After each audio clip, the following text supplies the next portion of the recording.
కీర్తనల గ్రంథం 133వ కీర్తన మొదటి వాక్యం. కీర్తనల గ్రంథం 133వ కీర్తన మొదటి వాక్యం. హల్లెలూయా హల్లెలూయా. సహోదరులు ఐక్యత కలిగి నివసించుట ఎంత మేలు, ఎంత మనోహరం. హల్లెలూయా. దేవానికి వందనాలు, స్తోత్రాలు. ఈ వాక్యము ద్వారా అందరితో మీరు మాట్లాడబోతున్న విధానం బట్టి వందనాలు, స్తోత్రాలు. వెనుకటి చెవులను గ్రహింపు మనసును మీరు కలుగు చేసి మీ నామానికి మీరు మహిమ తెచ్చుకోమని, మహిమ ఘనత ప్రభావాలు మీరు మాత్రమే పొందుకోమని యేసు క్రీస్తు నామములో ప్రార్థన చేసి వేడుకుంటూ ఉన్నాము తండ్రి, ఆమేన్. ఈ రోజు మన పశ్చిమ అంశం క్రైస్తవులు ఐక్యతగా ఉండాలి. హల్లెలూయా హల్లెలూయా. ఈ రోజు మన పశ్చిమ అంశం క్రైస్తవులు ఐక్యతగా ఉండాలి. యేసు రక్తమే జయం, యేసు రక్తమే జయం, యేసు రక్తమే జయం, యేసు రక్తమే జయం, యేసు రక్తమే జయం, యేసు రక్తమే జయం, యేసు రక్తమే జయం, యేసు రక్తమే జయం. ఈ రోజు మన పశ్చిమ అంశం క్రైస్తవులు ఐక్యతగా ఉండాలి. హల్లెలూయా. ఈ 133వ కీర్తన దావీదు కీర్తనగా మనం చూస్తూ ఉంటాం. దావీదు ఒక చోట నుండి ఇంకొక చోటుకు వెళుతున్న సమయంలో ఈ కీర్తనను యాత్రా కీర్తనగా మనం చెప్తూ ఉంటాం. దేవుడికి స్తోత్రం. హల్లెలూయా హల్లెలూయా. అంటే ఒక ప్రాంతం నుండి ఇంకొక ప్రాంతానికి, ఒక చోటు నుండి ఇంకొక చోటికి, ఒక దగ్గర నుండి ఇంకొక దగ్గరికి వెళ్లే దారిని యాత్ర అంటాం. దేవుడికి స్తోత్రం. హల్లెలూయా. దేవుడు దావీదుకి ఇచ్చినటువంటి కృపను బట్టి, దేవుడు దావీదుకి ఇచ్చినటువంటి కృపను బట్టి కీర్తన గ్రంథంలో దాదాపు సగభాగం దావీదు రాశాడు, తర్వాత కుమారుడు రాశారు, తర్వాత ఏశావు రాశారు.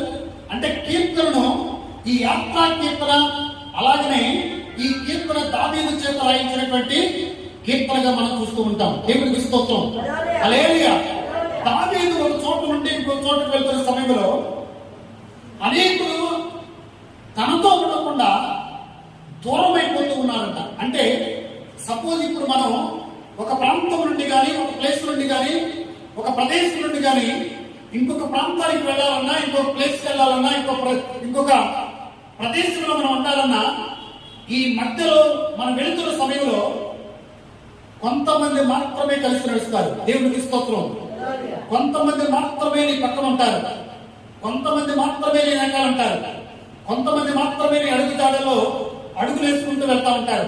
కానీ కొంతమంది ముందుగా వెళ్ళిపోతూ ఉంటారు, కొంతమంది వెనకాల వేస్తూ ఉంటారు. దేవుడికి స్తోత్రం. హల్లెలూయా. అంటే కొంతమంది మాత్రమే నీతో కలుస్తారు, మిగతా వాళ్ళు ఎవరు కూడా కలవరు. దేవుడికి స్తోత్రం. హల్లెలూయా. అందుకని దావీదు కూడా ఈ యాత్ర చేస్తున్న సమయంలో దావీదు కూడా ఒక ఆలోచన వచ్చింది. ఎందుకు ప్రజలందరూ, ఎందుకు నాతో పాటు ఉన్నవాళ్ళు, ఎందుకు నాకు తెలిసిన వాళ్ళు, ఎందుకని ఈ రోజున నాతో కలవకుండా వాళ్ళు యాత్ర చేస్తూ ఉన్నారు. దేవుడికి స్తోత్రం. హల్లెలూయా. నాతో ఉండకుండా వాళ్ళు ముందుకెళ్తూ ఉన్నారు.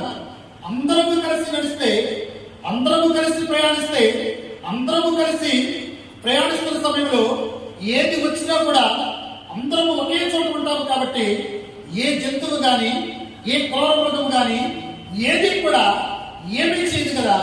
ఈ రోజున ఎందుకని ఒక్కొక్కరు ఒక్కొక్క విధంగా నడుస్తూ ఉన్నారని తను బాధపడుతూ ఈ రోజున పరిశుద్ధాత్మను ప్రేమింపని బట్టి దావీదు ఈ కీర్తనను రాయించాడు. దేవుడికి స్తోత్రం. అలాగే పరిశుద్ధాత్మ ప్రేరణ బట్టి దేవుడు దావీదు చేత ఈ కీర్తన రాయించాడు. దేవుడికి స్తోత్రం. హల్లెలూయా హల్లెలూయా. క్రైస్తవులు అందరూ ఎలా ఉండాలి? క్రైస్తవులు అందరూ, మన పశ్చిమ అంశం ఏంటి? మన పశ్చిమ అంశం ఏంటి? క్రైస్తవులందరూ ఎలా ఉండాలి? దేవుడికి స్తోత్రం. కలిసి ఉండాలి కదా. దానికి ఒక మాట కూడా చెప్పా. ఇక్కడ ఉంటేగా మరి ఏడాడో ఉంటారు. హల్లెలూయా, హల్లెలూయా. క్రైస్తవులందరూ ఐక్యతగా ఉండాలి. దేవునికి స్తోత్రం. హల్లెలూయా. దేవుని ఉద్దేశం, దేవుని ఆలోచనలో మనమందరము భూమి మీద ఉన్నటువంటి క్రైస్తవులమైనటువంటి మనము ఎవరి బిడ్డలము? భూమి మీద ఉన్నటువంటి క్రైస్తవులందరూ కూడా ఎవరి బిడ్డలము? ఎవరి బిడ్డలము? కొన్ని గట్టి చెప్పచ్చుగా, దేవుని బిడ్డలం. దేవునికి స్తోత్రం. హల్లెలూయా. కానీ క్రైస్తవులు ఐక్యతగా ఉంటారా? క్రైస్తవులు కలిసి మాట్లాడుకుంటారా? క్రైస్తవులు కలిసి నడుస్తారా? క్రైస్తవులు సపోజ్ భారతదేశంలో దేవుని మహాకృపను బట్టి, దేవుని కృపను బట్టి అనేకమైనటువంటి సంఘాలు వచ్చింది. దేవునికి స్తోత్రం. హల్లెలూయా. అనేకమైనటువంటి సంఘాలను దేవుడు స్థాపించడానికి సేవకులను ఎన్నుకొని తన నామ మహిమార్థమై అనేకులను రక్షించుకుంటూ ఉన్నాడు. దేవుడికి స్తోత్రం. హల్లెలూయా. ఈ రక్షించుకుంటున్నటువంటి సమయంలో చాలా మంది మన సంఘానికి వచ్చే వాళ్ళు కొంతమంది ఉంటారు, వేరే సేవకుల దగ్గరికి వెళ్ళే వాళ్ళు కొంతమంది ఉంటారు, వేరే ప్రాంతానికి వెళ్ళే వాళ్ళు కొంతమంది ఉంటారు, ఇంకొక సేవకుల దగ్గరికి వెళ్ళే వాళ్ళు కొంతమంది ఉంటారు, ఒక్కొక్క సేవకుల దగ్గరికి వెళ్ళే వాళ్ళు కొంతమంది ఉంటారు. దేవునికి స్తోత్రం. హల్లెలూయా. కానీ వీళ్ళందరూ ఎవరు? వీళ్ళందరూ ఎవరు? దేవుని బిడ్డలు. దేవునికి స్తోత్రం. విచిత్రమైన సంగతి ఏంటంటే వీళ్ళందరికీ కాపరి దేవుడే, వీళ్ళందరినీ నడిపించే నాయకుడు దేవుడే, వీళ్ళందరి పక్షాన ఉన్నవాడు ఆయనే, వీళ్ళతో ఉన్నవాడు ఆయనే. కానీ సేవకులు ఒక సంఘం వాళ్ళు ఇంకొక సంఘం వాళ్ళతో మాట్లాడారు, ఒక సంఘం వాళ్ళు ఇంకొక సేవకులతో మాట్లాడారు, ఒక సంఘం వాళ్ళు ఇంకొక సేవకులకి ప్రయత్నాలు చెప్పడం, ఒక సంఘం వాళ్ళు ఇంకొక సేవకులు చూసి తప్పును వెళ్ళిపోతూ ఉంటారు, ఒక సంఘం వాళ్ళు ఇంకొక సంఘం వాళ్ళు కలిస్తే ప్రయత్నాలని కూడా చెప్తారు. దేవుడికి స్తోత్రం. హల్లెలూయా. ఇది వాస్తవమా కాదు? ఇది వాస్తవమా కాదు? హల్లెలూయా. కానీ మనమందరము దేవుని బిడ్డలమైనటువంటి మనమందరము దేవుని బిడ్డలమైనటువంటి మనం దేవుడు కోరుకునేది ఏంటి తెలుసా? మనమందరము ఒకటే, కానీ సంఘాలు వేరు, డినామినేషన్లు వేరు, సేవకులు వేరు. కానీ మనమందరం ఎవరు? దేవుని బిడ్డలము, దేవుని ప్రజలము, దేవుని యొక్క రక్తంలో కడగబడినటువంటి బిడ్డలము. ఈ రోజున నీలో తగ్గింపు లేనప్పుడు ఇంకొక సేవకుని చూసి ప్రయత్నాలని చెప్పినప్పుడు, ఇంకొక సేవకుని చూసి వందనాలను చెప్పినప్పుడు దేవునికి నువ్వు వందనాలు చెప్పగలవా? దేవునికి స్తోత్రం. హల్లెలూయా. ఇంకొక సంఘానికి వెళ్ళే విశ్వాసాలు చూసి, ఇంకొక సంఘానికి వెళ్ళే విశ్వాసాలను చూసి, ఇంకొక సంఘానికి వెళ్ళే వ్యక్తిని చూసి నీకు ఎదురుపడినప్పుడు ప్రయత్నాలని ఎంతమంది చెప్పగలుగుతూ ఉన్నారు? దేవునికి స్తోత్రం. హల్లెలూయా. ప్రయత్నాలు, వందనాలు అని ఎంతమంది చెప్పగలుగుతున్నారు? భారతదేశంలో 1% కూడా. దేవునికి స్తోత్రం. హల్లెలూయా. కానీ దేవునికి అలాంటి వారు ఇష్టం ఉంటారు. గట్టిగా చెప్పలు కొట్టండి. హల్లెలూయా. హల్లెలూయా. దేవుడికి అలాంటి వారు ఇష్టం ఉండవు. నువ్వు ఎంతైనా భక్తి చేయి, ఎంతైనా దేవుడి మీద విశ్వాసం ఉంచుకో. నువ్వు రక్షణ పొందుకున్నావా, మారు మనసు పొందుకున్నావా, దేవుని యొక్క రక్తంలో కడగబడ్డావా, దేవుని స్వారూపంలో నువ్వు జీవిస్తూ ఉన్నావా, దేవుని పోలికలో ఉన్నావా, ఇవన్నీ కాదు. ఎదుటి వారిని ప్రేమించలేనటువంటి నీవు ఎదుటి వారి యొక్క సంఘానికి, ఏ సంఘానికి వెళ్లే వారైనా కూడా నువ్వు వందనాలు చెప్పలేనప్పుడు, వాళ్ళ కోసం ప్రార్థన చేయనప్పుడు, వాళ్ళు కలిసినప్పుడు నువ్వు క్షేమకరమైనటువంటి మాటలు మాట్లాడినప్పుడు నువ్వు దేవుని యొక్క కుమారుడు అవ్వవు, దేవుని యొక్క కుమార్తె అవ్వవు. దేవునికి స్తోత్రం. హల్లెలూయా. హల్లెలూయా. ప్రభు ఒక మాట చెప్పాడు ఫిలిప్పీయులకు రాసిన పత్రికలో, నన్ను గణపరచు వారి యందు నేను సమస్తము చేయగలను. దేవుడికి స్తోత్రం. హల్లెలూయా. ఏమని చెప్పాడు? నన్ను గణపరచు వారి యందు నేను సమస్తము చేయగలను. ఎక్కడ గణపరచాలి?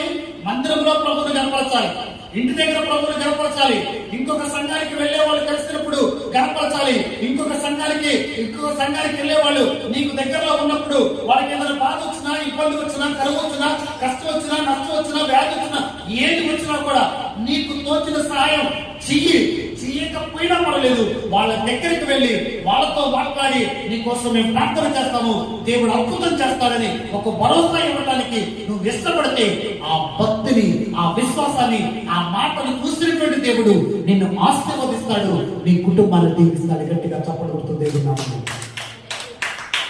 హల్లెలూయా, హల్లెలూయా. రానున్న దినాలలో చెట్టు కుక్కలు పుట్ట కుక్కలు అయిపోతారు. ఏమైపోతారు?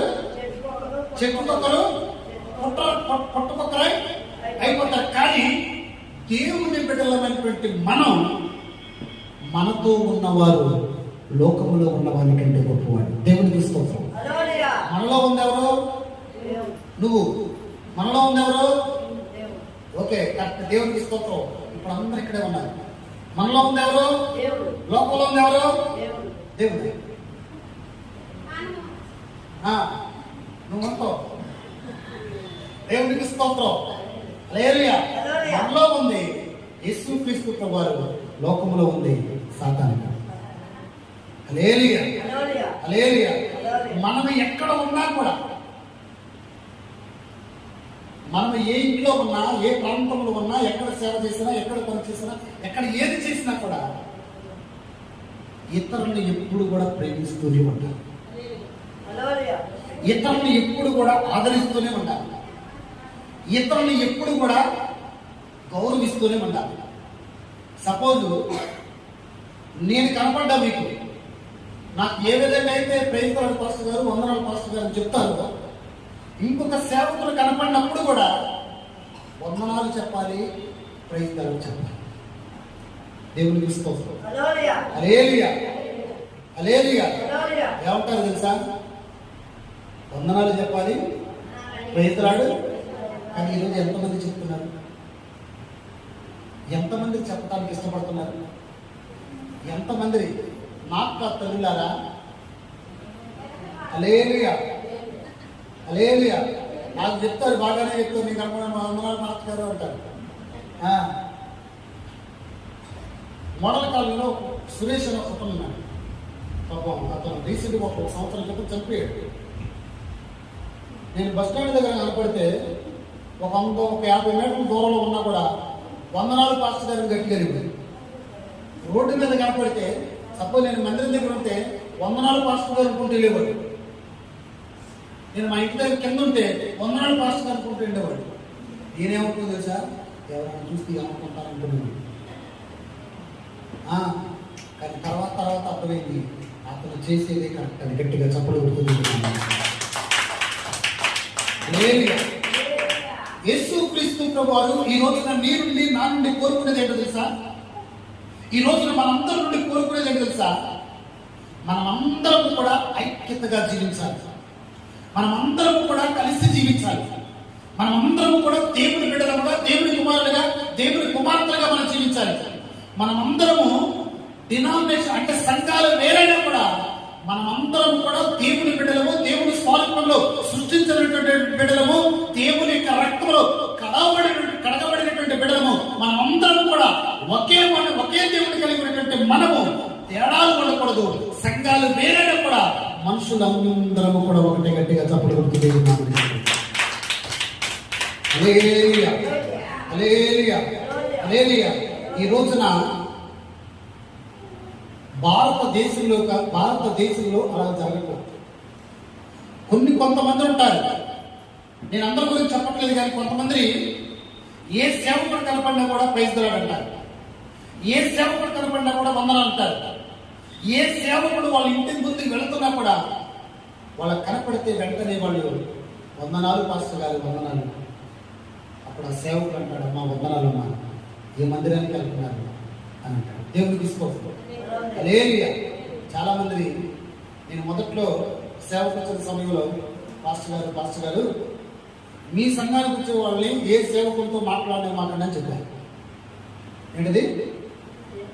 మీ సంఘానికి, మీ దగ్గరకు వచ్చే వాళ్ళని ఏ సేవకులతో మాట్లాడవద్దా అని. అయితే నేనేమన్నాను తెలుసా, ఎందుకు అలా మాట్లాడకూడదు, అలా కరెక్ట్ కాదు కదా అని. అప్పుడు ఏమన్నారు తెలుసా, లేదు లేదు పాస్టర్ గారు, వాళ్ళు లాక్కుంటారు, వాళ్ళు తీసుకెళ్ళిపోతారు, వాళ్ళు ఏదో చెప్తారు, వాళ్ళు ఇది చేస్తారు అది చేస్తారు. అయితే ఏంటి, దేవుడికి స్తోత్రం, హల్లెలూయా. దేవుడు నాకు అప్పచెప్పినటువంటి మనుషులు కానీ ప్రజలు కానీ సంఘం కానీ దేవుడు నా దగ్గర ఉంచుతాడు. వాళ్ళు ఎంత ప్రయత్నం చేసినా కూడా ఎవరు ఒక ఇంచ కూడా కదలేదు. దేవుడికి స్తోత్రం.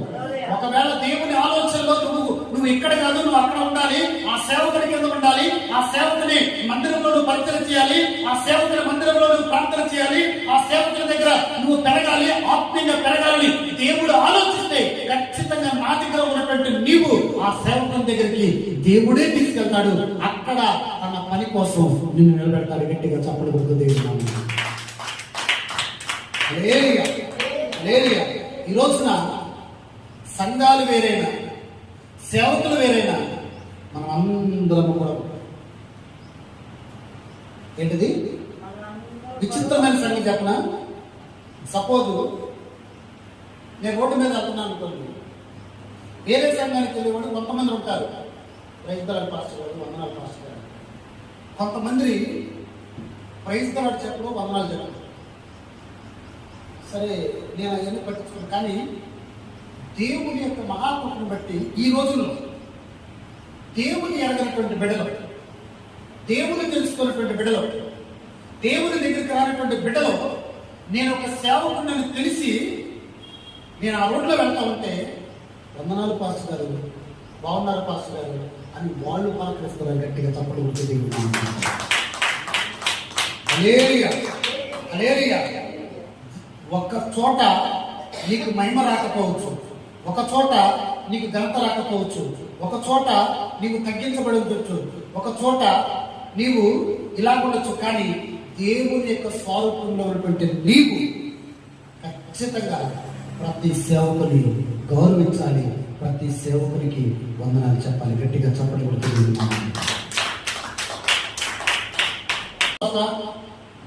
23వ అధ్యాయము 6-7 వాక్యాలు ఒకసారి చూస్తారా?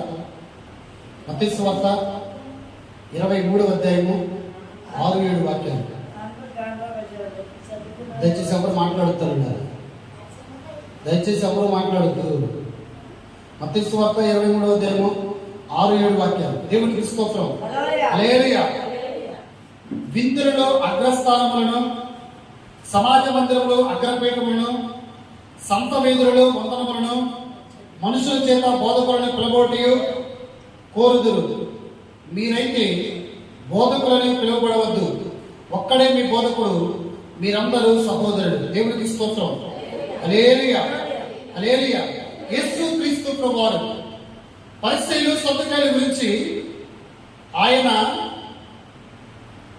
వాళ్ళ యొక్క ఆలోచనలు ఎలాగుంటాయి, వాళ్ళ ఆలోచన ఏ విధంగా జీవిస్తారు, వాళ్ళ ఆలోచన ప్రకారం ఇస్తారా లేకపోతే దేవుని యొక్క ఆలోచన ప్రకారం ఇస్తారని చెప్తూ పరిసయ్యులు సద్దుకాయలు, దేవునికి స్తోత్రం, హల్లెలూయా, విందులలో అగ్రస్థానములను, సమాజ మందిరములలో అగ్రపీఠములను. దేవునికి స్తోత్రం, హల్లెలూయా. విందులలో అగ్రస్థానములను, సమాజ మందిరములో అగ్రపీఠములను. దేవునికి స్తోత్రం. ఈరోజు చాలా మంది వాళ్ళు ఎప్పుడు పొగుడుతూ ఉన్నారు. ఏంటిది? వాళ్ళు ఎప్పుడు భజన చేస్తా ఉండాలి. ఏమని? నువ్వు మంచోడివి, నువ్వు చేసేది కరెక్ట్, నువ్వు బాగుంటావు, నువ్వు ఏదైనా సూపరు, నువ్వు ఏదైనా యాక్టరు. ఏం చేయాలి? పొగిడినంత కాలం బాగానే ఉంటుంది, పొగడకపోతే నీకు చెప్పలేదు. అవునా కదా? హల్లెలూయా. పొగిడిన మనోడిగా అక్కడ నుంచి బాగా దాదాపు ఒక 10 అడుగులు పైకి వెళ్ళిపోతాడు. సూపర్ స్టార్, ఇక నేను ఎలా ఉన్నా, నేను అలాగున్నా, నన్ను పొగుడుతున్నాడు. హల్లెలూయా. మనుషుల చేత పొగడతలు నీకు అవసరం లేదు. మనుషుల చేత వచ్చే పొగడతలు కొద్ది కాలం మాత్రమే ఉంటాయి. మనుషుల చేత వచ్చే పొగడతలు కొద్ది రోజులు మాత్రమే ఉంటాయి. మనుషుల చేత వచ్చే ఏదైనా కూడా నిన్ను ఒక పొగిడారంటే ఖచ్చితంగా దాని వెనకాల, ఆ పొగడ్డం వెనకాల అతని యొక్క కుయుక్తి ఉంటుంది. దేవుడికి స్తోత్రం, హల్లెలూయా, హల్లెలూయా. ఈ రోజున పరిసయ్యులు సద్దుకాయల్లాగా ఈ రోజున అనేకులు క్రైస్తవులలో అనేకులు సమాజ మందిరంలో, విందులలో అగ్రపీఠ సమాజ మందిరంలో అగ్రస్థానాలు, అంటే వాళ్ళగా తగ్గింపులేని జీవితాలు జీవిస్తూ ఉన్నారు. దేవునికి స్తోత్రం. హల్లెలూయా. యేసుక్రీస్తు ప్రభువు చెప్పినటువంటి మాట ఏంటి తెలుసా? తన్ను తాను తగ్గించుకునేవాడు హెచ్చించబడును, తన్ను తాను హెచ్చించుకునేవాడు తగ్గించబడును. దేవునికి స్తోత్రం. హల్లెలూయా. నీ జీవితంలో ఒకే ఒక మాట నీ నోట్లో నుండి ఎప్పుడు బయటికి రావాలి. దేవా, నన్ను నేనుగా తగ్గించుకునే కృపను దయచేయండి. నేను తగ్గించబడాలి, మీరు హెచ్చించబడాలి. గట్టిగా చప్పట్లు కొడతారా? ఏమనాలి? నేను తగ్గించబడాలి, మీరు హెచ్చించబడాలి. దేవునికి స్తోత్రం. పరిసయ్యులు సంత వీధులలో వందనములు చెప్పుచు, సంత వీధులలో వందనములు చెప్పుచు అగ్రస్థానాలు, అగ్రపీఠాలు, పేరు ప్రఖ్యాతులు, మేమే గొప్పోళ్ళం, మేమే మంచోళ్ళం, మా అంతటోడు ఎవరు లేవు. హల్లెలూయా. నీది ప్రతిదీ ఆయన చూస్తున్నాడని ఒక్కసారి నువ్వు అనుకుంటే, నువ్వు మాట్లాడే ప్రతి మాట ఆయన చూస్తున్నాడు నువ్వు అనుకుంటే, నువ్వు ఏ పని చేస్తున్నావో ఆయన చూస్తున్నాడు అనుకుంటే, నాకు ఏమి వద్దు, నాకు పేరు వద్దు, ప్రఖ్యాతులు వద్దు, మహిమ వచ్చు, సంత వీధులలో వందనాలు ఎవరో చెప్పొద్దు, నాకు అగ్రపీఠాలు వద్దు, విందరుడు అగ్రస్థానాలు వద్దని పక్కన పెట్టేసి ప్రభువా ప్రభువా ప్రభు అని చేపట్టుకుని నడుస్తావు. గట్టిగా చప్పలు కొడుతుంది.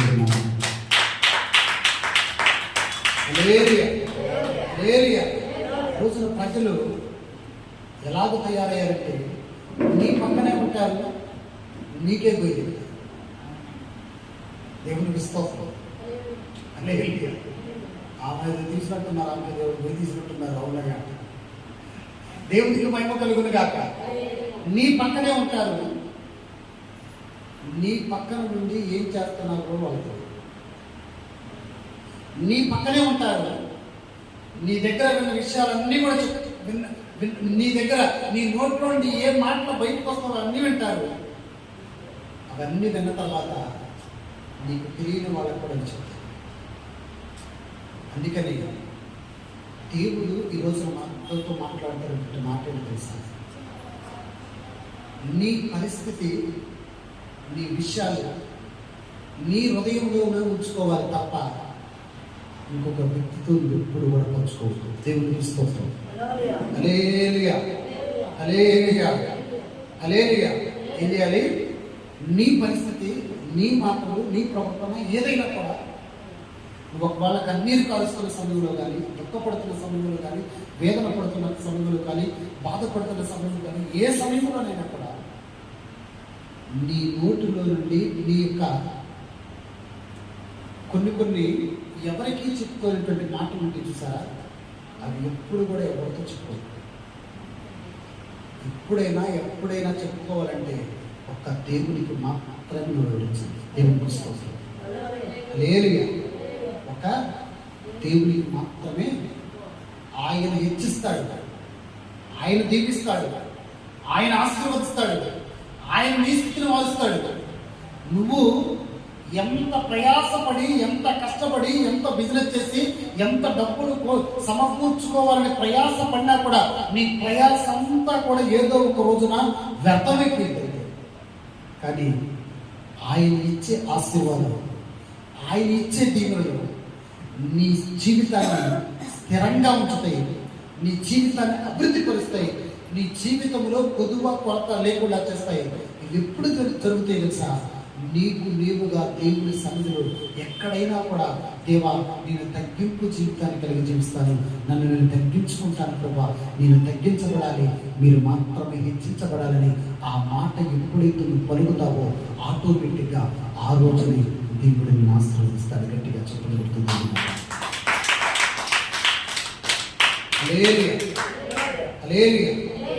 రోజున క్రైస్తవులమైనటువంటి మనం తప్పులు ఎక్కువ చేసేది ఎవరో తెలుసా? తప్పులు ఏంటంటే తప్పులు కాదు, తప్పులు ఎక్కువ ఎవరు చేస్తారు తెలుసా? ఎవరు చేస్తారు? అలాగే తప్పులు ఎక్కువ నిద్రపోయేవాడు మీకు చల్లగా ఉండుకుంటారుగా, ఇద్దరు జోడి జాయి ఉన్నారు. హల్లెలూయా. తప్పులు ఎక్కువ ఎవరు చేస్తారు? క్రైస్తవులే. హల్లెలూయా. అందరూ చేస్తారు, కానీ మనం ఎక్కువ చేస్తాం. అందరూ చేస్తారు. భూమి మీద నీతిమంతుడు ఎవరు లేరు, యేసయ్య మాత్రమే నీతిమంతుడు. కొట్టు గట్టిగా చేస్తారు. అందరూ చేస్తారు, కానీ ఎక్కువగా. ఇప్పుడు సపోజ్ ఒక అతను 3 ఆకులు చదివాడంటే ఇంకొక అతను ఏమంటారు, వీడు 10 ఆకులు చదివాడు అంటారు. ఎందుకని? ఇప్పుడు మనం 10 ఆకులు చదివిన బ్యాచ్. అబద్ధాలు ఎక్కువగా ఎవరు ఆడతారంటే ఎవరు? మన బ్యాచే. హల్లెలూయా. ఏది చేసినా కూడా ఆయన ప్రేమమయుడు కాబట్టి, ఆయన కృపాసక్తి సంపన్నుడు కాబట్టి, ఆ రోజు సాయంత్రం ప్రభా ఆయన సన్నిధికి వెళ్ళి, ఈరోజు నేను ఈ అబద్ధం ఆడాను ప్రభా, ఇలా మాట్లాడాను ప్రభా, ఇలా తప్పు చేశాను ప్రభా, ఇలా పాపం చేశాను ప్రభా, ఇలా నేను జీవించాను ప్రభా, నన్ను క్షమించువా ప్రభా, నీ రక్తంలో నన్ను కడగవా ప్రభా, నా ప్రతి పాపాలు ప్రభా మీరు కొట్టివేయండి ప్రభా, మీ రక్తంలో కడిగి నీ బిడ్డగా చేసుకోండి ప్రభుని. ఆ మాట చెప్పినప్పుడు నీ ప్రతి పాపాలన్నీ తన రక్తంలో కడుగుతూ ఉన్నాడు. గట్టిగా చెప్పబడుతుంది. నీ ప్రతి పాపాలు అప్పుడే ఆయన తన రక్తంలో కడిగి మళ్ళీ తనతో ఏకం చేసుకొని, పరిశుద్ధుడిగా చేసుకొని, పవిత్రుడిగా చేసుకొని, నీ పక్కన కూర్చోబెట్టుకొని, నా కుమారుడు నా కుమారుడు దేవునికి స్తోత్రం. హల్లెలూయా. హల్లెలూయా. ఈ రోజున యేసు క్రీస్తు ప్రభు వారు క్షమించే దేవుడై ఉన్నాడు కాబట్టి మనం అందరం కూడా క్షమించబడుతూ ఉన్నాం. అవునా కదా? ఈ రోజున మనం చేసే తప్పులు భూమి మీద ఎవరు భరాయించారు? అవునా కదా? మనం చేసే తప్పులు భూమి మీద ఎవరు? మన అమ్మ నాన్నే మనం భరించరు, కానీ ఆయన మాత్రమే భరించడానికి కారణం ఏంటి తెలుసా? మనల్ని కూడా తన రక్తంతో కొన్నాడు కాబట్టి, ఆ రక్తంలో మనందరినీ తన యొక్క రక్తాన్ని ఇచ్చి మనం కొన్నాడు కాబట్టి, ఆ పేగు బంధం అంటూ చూసారా? తల్లిదండ్రులకి పేగు బంధం, కుమారుడికి తల్లిదండ్రులకి పేగు బంధం. ఈ రోజున దేవునికి మనకు పెట్టే బంధం ఏంటి తెలుసా? రక్త సంబంధం. వాళ్ళందరినీ కూడా రక్తంతో కొన్నది. ఎందుకంటే గొలుగొత్తా కొండపై కాళ్ళల్లో చేతుల్లో మేకులు కొడుతున్న సమయంలో కాళ్ళల్లో నుండి చేతుల్లో నుండి రక్తం కారుతూ ఉంది, ప్రవాహంగా వెళుతుంది. కానీ పైన తండ్రి వీరేమి చేస్తున్నారు, వీరు ఎరుగరు కనుక వీరిని క్షమించడన్నాడు. దేవునికి స్తోత్రం. సిలువ వేసింది కూడా మనుషులే, సిలువ కట్టగట్టింది కూడా మనుషులే, కాళ్ళలో చేతుల్లో మేకులు కొట్టింది కూడా.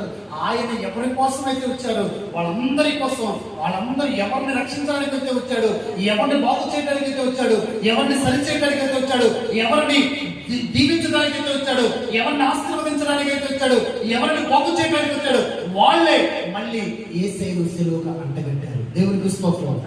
హల్లెలూయా. ఆ సమయంలో కూడా ఆయన అన్న మాట ఏంటో తెలుసా? తండ్రి వీరేమి చేయించున్నారు, మీరు ఎరుగరు కనుక వీరిని క్షమించలేదు. దేవునికి స్తోత్రం. ఈ రోజున క్షమాపణ మన మీద ఆయనకు ఒక మంచి క్షమాపణ ఉంది కాబట్టి, ఆయన క్షమించే దేవుడు కాబట్టి ఈ రోజు వరకు కూడా భూమి మీద పట్టగట్టగలుగుతూ ఉన్న. గట్టిగా చప్పలు కొడుతుంది.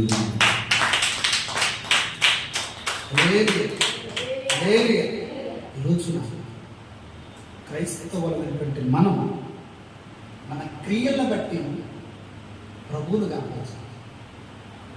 ఎవరిని బట్టి? మన క్రియలను బట్టి. అంటే క్రియలు అంటే దేవునికి స్తోత్రం. అంతా ఎంబీబీఎస్ బ్యాచ్ లాగా ఉన్నాక హల్లెలూయా. దేవునికి మహిమ కలుగును గాక. హల్లెలూయా. హల్లెలూయా. క్రియలు అంటే పనులు. మన జీవితాన్ని బట్టి కూడా వీళ్ళు దేవుని బిడ్డలు, ఇతను దేవుని కుమారుడు, ఇతను దేవుని బిడ్డ అని దేవుని ఎరగని వాళ్ళు చెప్పినప్పుడే దేవుడు ఇంకా సంతోషిస్తారు. గట్టిగా చెప్పడం. చాలా మందికి నోటికి తాళాలు వేసుకోవాలి. ఏంటది? నోటికి నిజంగా రాదు. కానీ నోటికి తాళం వేయకపోతే ఏమైంది? సపోజ్ కోడె దూడకు కానీ ఆవు దూడకు కానీ నోటికి చిక్కం అయిపోతే ఏమైంది? కలిసిద్దా? నీకు లాగే కలిసిద్ది. అది కూడా చిక్కం లేకపోతే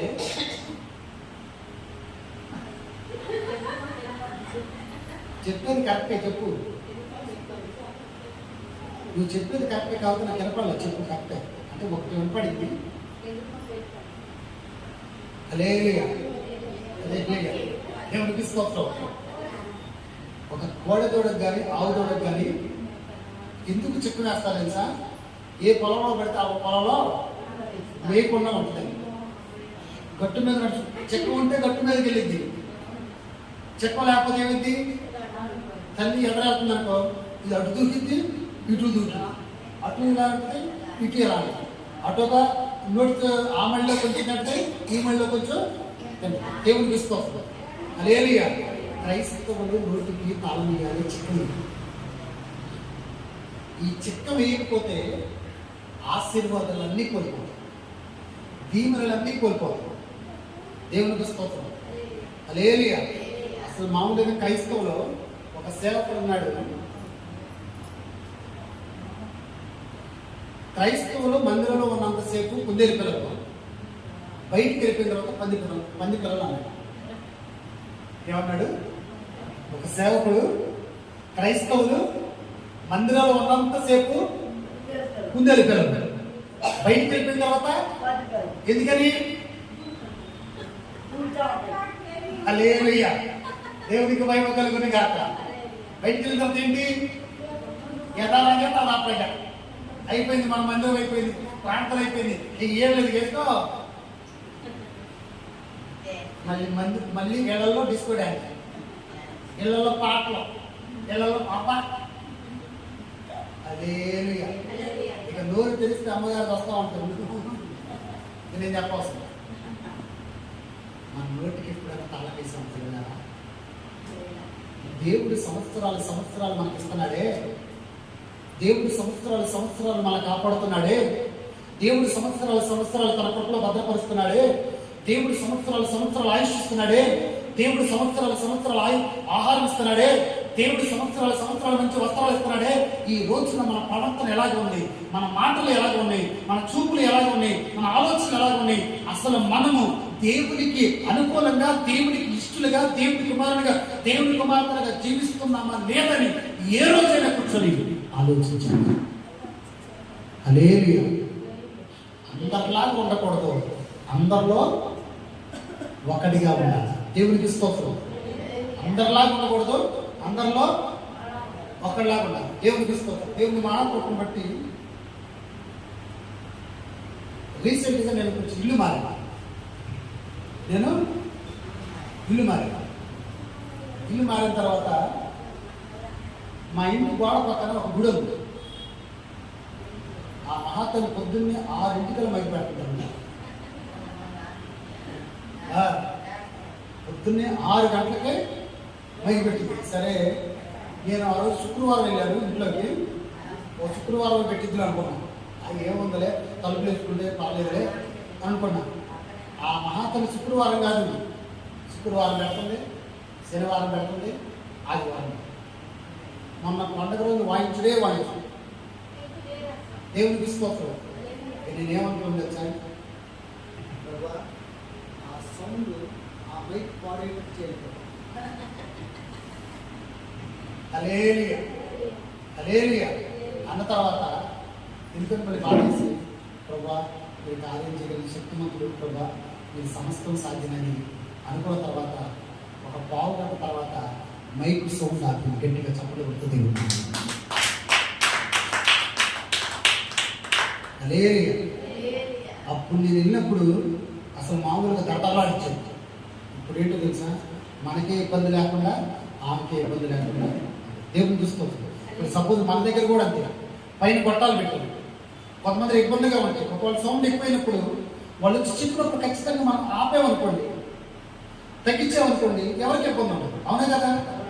అంటే మన వల్ల ఎవరికి ఇబ్బంది ఉండకూడదని మనం జీవించాలి.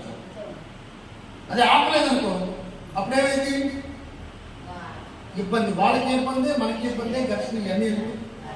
ఎవరికి ఇబ్బంది లేకుండా, ఎవరిని ఇబ్బంది పెట్టకుండా, ఎవరి విషయంలో కూడా తలదోర్చకుండా మనం ఎప్పుడైతే దేవుడి మీద ఆధారపడి దేవుని వైపు చూసి నడుస్తామో అప్పుడు మాత్రమే మన జీవితాల్లో దేవుని యొక్క ఆశీర్వాదాలు పొందుకోగలుగుతాం, దేవుని యొక్క దీవులు పొందుకోగలుగుతాం. దేవుడికి స్తోత్రం.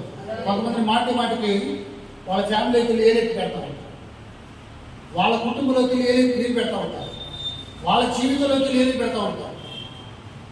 అవునా కదా? ఇప్పుడు మన జీవితాన్ని మనం చూసుకోలేదు, వాళ్ళ జీవితాన్ని ఏం చేస్తాం? అవునా కదా? మన జీవితాన్నే మనం చూసుకోలేదు, వాళ్ళ జీవితాన్ని ఏం చేస్తాం? దేవుడికి స్తోత్రం. లేరియా క్రైస్తవుడు మాదిరిగా జీవించాలి, క్రైస్తవులు ప్రేమ కలిగి జీవించాలి. ఇప్పుడు మన తోబుట్టువులు దేవుని ఎరగగా ఉంటారు.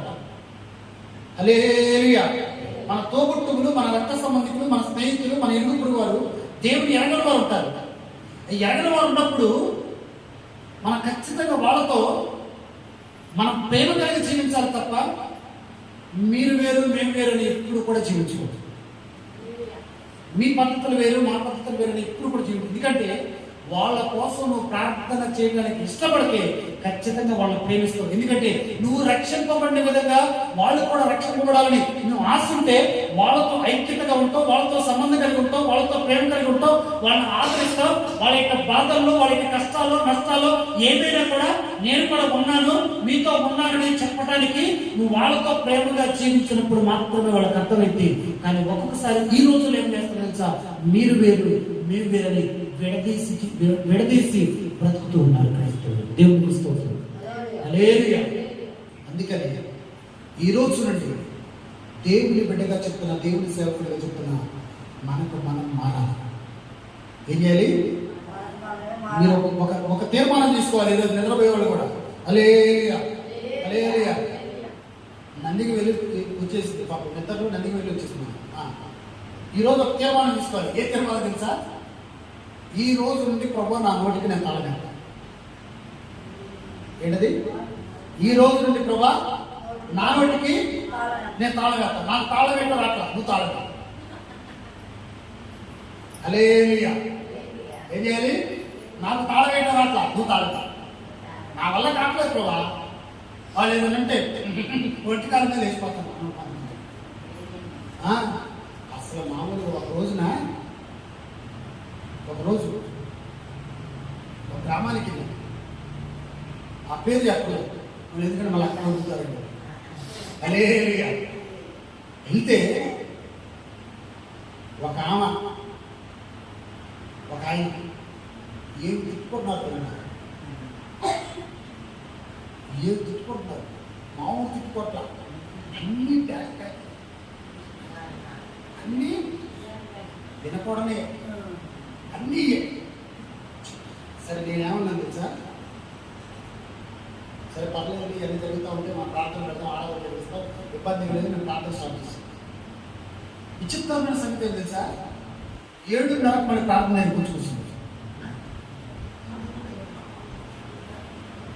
సాయంకాలం ప్రార్థన అక్కడ 6ంటికి ఏం చేసింది? Dash dash. నువ్వెంటాను కనుక నేనంటాను కనుక అసలు వస్తేనే సవాల్. అప్పుడు నేను అనుకున్నాను, ఈ ప్రపంచంలో ఏమలాంటిది ఎక్కడ ఉండదు. నేను ఇంకోటి కూడా ఏమవుతుంది తెలుసా? హల్లెలూయా. ఇంకోటి కూడా ఏమవుతుంది తెలుసా? ఏమో దేవుని ఎవరిని పెట్టామో అలాగే మాట్లాడుతుంది అనుకున్నాను. దేవునికి స్తోత్రం. హల్లెలూయా. చక్కగా పాటలు పెట్టాము, పాటలు పాడాము, ఆరాధన జరిగించాము. తర్వాత 7:30 వచ్చి ముసుకేసుకొని వచ్చి ప్రభానికి స్తోత్రాలు, ప్రభా స్తోత్రాలు, ప్రభా స్తోత్రాలు. నేను అనుకున్నా నువ్వు మామూలు భక్తురాలు కదలే, అందరికంటే సూపర్ స్టార్ భక్తురాలు కొన్నావు అని మనసులో అనుకొని ఆ ప్రార్థన అయిపోయిన తర్వాత ప్రార్థన ఏమని చేయాలి తెలుసా? పాస్టర్ గారు మా కుటుంబం దీవించబడాలని ప్రార్థన చేయండి. పాస్టర్ గారు మా బిడ్డలు మంచి స్థితిలో ఉండాలండి, మా కోసం ప్రార్థన చేయరా. 2 గంటల ముందు ఏం చేసింది? రోడ్డు మీద ప్రార్థన చేసింది. అందరు కనపడేటాడు, అందరు కినపడేటాడు, అందరికి తెలిసేటాడు. తర్వాత ఎక్కడికి వచ్చింది? అలాంటి భక్తి, అలాంటి విశ్వాసాలను దేవుడు మెచ్చుకుంటాడా? దేవుడు తన యొక్క ప్రార్థనను అంగీకరించుకున్నాడు. లేదు, భూమి మీద ఎవరు నీతిమంతులు కాదు, కానీ మన నీతిమంతులుగా జీవించాలి. ప్రతి విషయం తప్పు జరుగుతూ ఉంటుంది. ఒక భక్తుడు అనుకున్నాడంట, నేను పరిశుద్ధులాగా, దేవుడిలాగా, పరిశుద్ధులాగా జీవించాలి, అసలు రోజుకు ఒక్క తప్పు కూడా చేయకుండా జీవించాలనుకుని ఆ రోజు నీతి నియమాలు పెట్టుకున్నప్పుడు ఎన్ని తప్పులు తీసాడు తెలుసా? 7 తప్పులు తీసాడు. మరి నువ్వెంత నేను హల్లెలూయా. అయినా కూడా మనం ప్రభు సన్నిధికి వచ్చి ప్రభు పాదాలు పట్టుకుని నా నోటికి నువ్వు తాళం వేయండి ప్రభు, నేనన్నా చేసుకోవాలి, లేకపోతే నువ్వన్నా ఏంటి ప్రభు. ఎప్పుడైతే ప్రభువుకు మనం సమర్పించుకుంటామో, మనం అర్పించుకుంటామో, మీరు నమ్మండి, అప్పటి నుండి మీ నోట్లో నుండి చెడ్డ మాటలు దేవుడికి ఇస్తోంది. ఒకవేళ వస్తాయని మీరు అనుకున్నా కూడా దేవుడిని ఆపేస్తాడు. దేవుడికి ఇస్తోంది. హల్లెలూయా. నేను ఈ మాట చెప్పి ముగిస్తాను. ఒక రోజున ఒక వర్తక వ్యాపారం అన్నాడు. ఎవరు? వర్తక వ్యాపారం అంటే ఎవరు? వర్తక వ్యాపారం. హల్లెలూయా. మీరు డిగ్రీ చదివిన అందరూ ఏడవని అంటున్నారు. దేవుడు అందరూ డిగ్రీ చదివిన నాకు అర్థం. దేవుడికి స్తోత్రం. హల్లెలూయా. వర్తక వ్యాపారం అన్నాడు. అతను దేవుడికి తెలుసుకున్నటువంటి బిడ్డ. ఎవరు? దేవుడు తెలుసుకున్నటువంటి బిడ్డ. సరే, ప్రతిరోజు అడవిలో నుండి వెళ్ళి అటు సైడ్ వెళ్ళి వ్యాపారం చేసి బట్టలు అమ్ముకొని వస్తా ఉండేవాడు. దేవుడికి స్తోత్రం. హల్లెలూయా. ఆ సమయంలో ఒక రోజున ఆ రాత్రి ప్రయాణం చేస్తూ ఉండేవాడు. రాత్రి ఒక చోట పడుకొని పొద్దున్నే మళ్ళీ ఆ బట్టలన్నీ అమ్ముకొని మళ్ళీ వచ్చేసేవాడు. దేవుడికి స్తోత్రం. ఆ పడుకునే ముందు ప్రతిరోజు ప్రార్థన చేసుకునేవాడంట. దేవుని ప్రార్థన చేసుకునేవాడు తెలుసా? ప్రభువా, ఉదయం నుండి ఇప్పటి వరకు మీరు కాపాడే విధానం బట్టి స్తోత్రాలు. ఈ అడవిలో నేను పడుకుంటున్నా. ఈ అడవిలో ఏ క్రూరముఖం మిగిద్దో, ఏ జంతువు వస్తుందో, ఏది దాడి చేస్తుందో నాకైతే తెలియదు. ఈ రాత్రి నా చుట్టూ, ఎవరి చుట్టూ? నా చుట్టూ మీ కంచెను వచ్చి మనం కాపాడిన ప్రభు అని ప్రార్థన చేసుకుని పడుకుంటాడంట. దేవుడికి స్తోత్రం. హల్లెలూయా. ప్రార్థన చేసుకుని పడుకున్న సమయంలో ప్రతిరోజు దొంగలు వస్తున్నారంట. ఈయన దగ్గరికి వెళ్దామని వస్తునేసరికి ఆయన చుట్టూ ఒక గోడ కనపడుతుంది. ఏం కనిపిస్తుంది? అడవిలో ఎవరు గోడ కొడతారు తమిళారా? ఎవరు కట్టారు గోడ? చెప్పింది కరెక్ట్, మరి గట్టి చెప్పండి. అది దేవుడికి స్తోత్రం. హల్లెలూయా. ప్రతిరోజు దొంగలు వస్తున్నారంట, వెళ్ళిపోతున్నారు. ప్రతిరోజు దొంగలు వస్తున్నారు. ఆ గోడను చూసి వెళ్ళిపోతూ ఉన్నారు. ప్రతిరోజు దొంగలు వస్తున్నారు, ఆ గోడను చూసి వెళ్ళిపోతూ ఉన్నారు. దేవుడికి స్తోత్రం. హల్లెలూయా. సరే, ఒక రోజు నేను బాగా అలిసిపోయి సొమ్మసిల్లిపోయి ప్రార్థన చేసుకోవటానికి కూడా ఓపిక లేని పరిస్థితిలో ఉండి ప్రార్థన చేసుకోకుండా రాత్రి పడుకున్నాడు. ప్రార్థన చేసుకోకుండా పడుకున్నప్పుడు ఆ గోడకి రంధ్రంలాగా పడినప్పుడు, ఏ దొంగలైతే వచ్చారో ఆ గోడకి రంధ్రం ఏర్పడినప్పుడు ఆ రంధ్రం నుండి ఇతని దగ్గరికి వచ్చారంట. దేవుడికి స్తోత్రం. హల్లెలూయా. ఇతని దగ్గరికి వచ్చి అంటున్నారంట, అడవిలో పడుకుంటున్నావు కదా నువ్వు, ఈ అడవిలో గోడ ఎప్పుడు కడుతున్నావు? మేము ప్రతి రాత్రి నీ దగ్గరికి వస్తామంటే నీ చుట్టూ ఏదో గోడ ఉంటుందా? ఈ గోడను అసలు పైకి ఎక్కుదామా, హైట్గా ఉంటుంది, ఏదైనా పడకూడదామా, ఈడే అవుతుంది. అసలు ఇలా ఎలా జరుగుతుంది? ఈ గోడను ఎలా పెట్టుకున్నామంటే అప్పుడు ఆయన ఆలోచన వచ్చిందంట. ప్రతిరోజు ఆయన కొడుకుని ముందు ప్రార్థన చేసుకునేవాడు కదా, ప్రభా నా చుట్టూ కూడా మీ కంచెను వచ్చి నన్ను కాపాడినని ఆ రోజు ప్రార్థన చేసుకోలేకపోయేసరికి సాతాను గాడు వచ్చి ఈ గోడను పగలగొట్టి రంధ్రం ఏర్పరిచాడు, ఈ దొంగలు వచ్చారు అనుకున్నప్పుడు అప్పుడు ఆయన అన్న మాట తెలుసా? నా వల్ల కాదు గోడ కట్టడం, నేను కట్టుకోలేదు గోడ, కానీ నా ప్రభువు నా చుట్టూ తన గోడను మీరు నా దగ్గరకు రాకుండా ఈ రోజు వరకు కాపాడాడు. నిన్న రాత్రి నేను అలసిపోయి సొమ్మసిల్లిపోయి ఓపిక లేక ప్రార్థన చేసుకోకుండా పడుకున్నా, కానీ సాతాను గడ గోడను పగలగొట్టి మిమ్మల్ని లోపల రప్పించాడేసరికి అప్పుడు వాళ్ళు అన్నారంట, నిజంగా నీ దేవుడు గొప్ప దేవుడు. గట్టిగా చెప్పలేదు. ప్రతిరోజు కొడుకుని ముందు ప్రార్థన చేసుకుంటున్నావా? ప్రతిరోజు ఉదయం లేచినప్పుడు నేను అరుణోదయం లేచి ప్రభువుని కనపరుస్తున్నావా? ప్రభువుని స్థుతిస్తూ ఉన్నావా? అందరిలాగా అందరిలాగా తెల్లారిన తర్వాత నిలుచుకున్నావా, లేకపోతే ఉదయం 3 గంటలకి, 2 గంటలకి, 4 గంటలకి, 5 గంటలు వేసి ప్రభు సన్నిధి నుండి ప్రభా ఉదయం నీ కొట్టుకున్నాను తృప్తిపరుచుకొని ప్రభుతో ఎప్పుడైనా అనగలవా? ఈ రోజున క్రైస్తవులు ప్రార్థన లేకపోతే సాతానుగా వాళ్ళు దాడి చేస్తాడు. ప్రార్థన లేని కుటుంబాల్లో సాతానుగా విజృంభిస్తాడు. ప్రార్థన లేని కుటుంబాలలో సాతానుగా వాడి పిల్లల మీద పనిచేస్తాడు. ప్రార్థన లేని కుటుంబాల్లో సాతానుగా మీ పిల్లల మీద పనిచేస్తాడు. ఈ రోజున మోకరించి ఉదయం లేచినప్పుడు పెందలకడ ప్రభుతో మాట్లాడు, కొడుకుని ముందు ప్రభుతో మాట్లాడు. నీ చుట్టూ, నీ కుటుంబం చుట్టూ, నీ పిల్లల చుట్టూ దేవుడే కంచె వేస్తాడు. దేవుడు ఏ అపాయం రాకుండా మిమ్మల్ని మీ కుటుంబాన్ని కాపాడుతాడు. గట్టిగా చెప్పబడుతూ దేవుడు హల్లెలూయా. హల్లెలూయా. నా పర్సనల్ ఆన్సర్